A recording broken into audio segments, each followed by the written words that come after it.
Mapagpalang araw po sa inyong lahat. Ngayon po ay araw ng Lunes, ika-20 ng Ulyo. Pakinggan po natin ngayon ang mabuting balita ng Panginoon.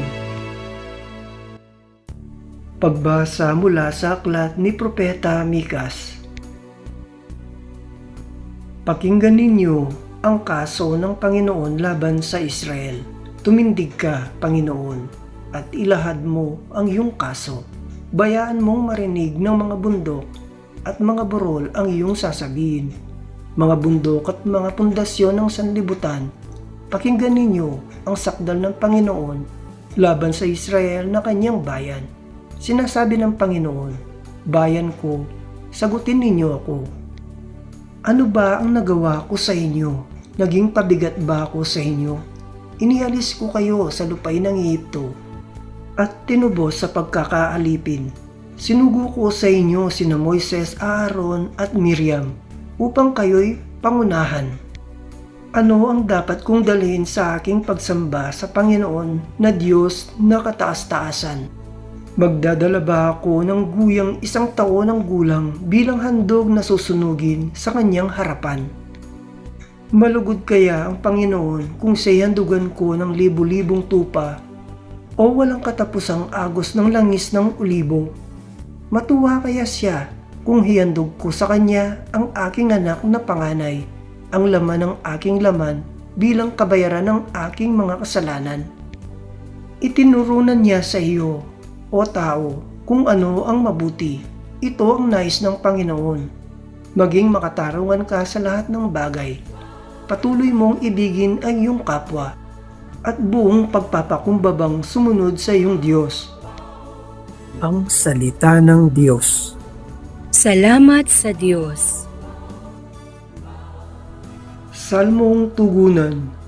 Ang masunurin sa Diyos ay sasagipin niyang lubos. Ang lahat ng matatapat na lingkod ko ay tipunin. Silang tapat sa tipankot naghahandog niyong hain. Ang buong kalangit ay naghahayag na ang Diyos, isang hukom na matuwid, kung humatol ay maayos. Ang masunurin sa Diyos ay sasagipin niyang lubos. Hindi ako nagagalit dahilan sa inyong handog, ni sa inyong mga haing sa dambanay sumusunog. Bagaman ang mga tao ay hindi ko na kailangan, maging iyang mga kambing at ang inyong mga kawan. Ang masunurin sa Diyos ay sasagipin niyang lubos. Bakit ninyo inuusal yung aking mga utos? At bakit ang paksa ninyo ay sa tipan nalulugod?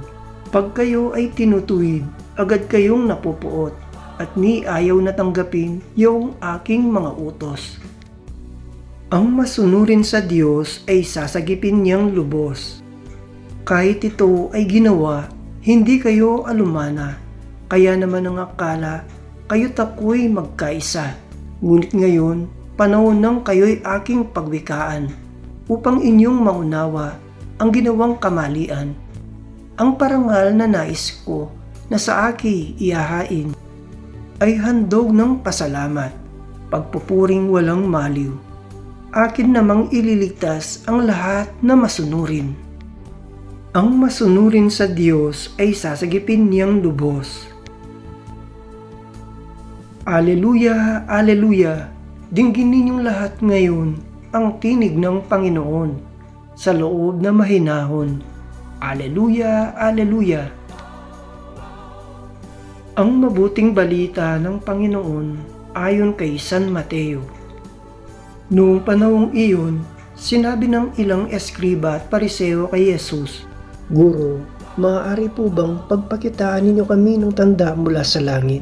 Sumagot si Jesus, lahing masama at di tapat sa Diyos. Naghahanap kayo ng tanda, ngunit walang ipakikita sa inyo, maliban sa palatandaang inilalarawan ng nangyari kay Propeta Jonas.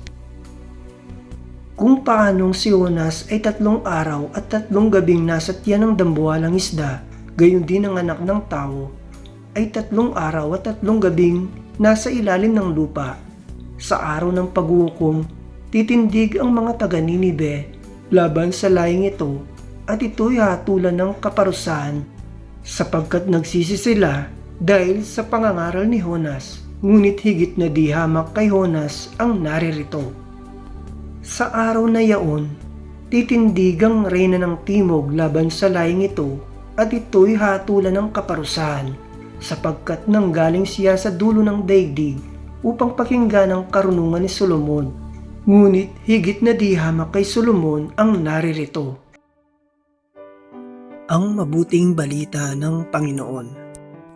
Pinupuri ka namin, Panginoong Hesukristo.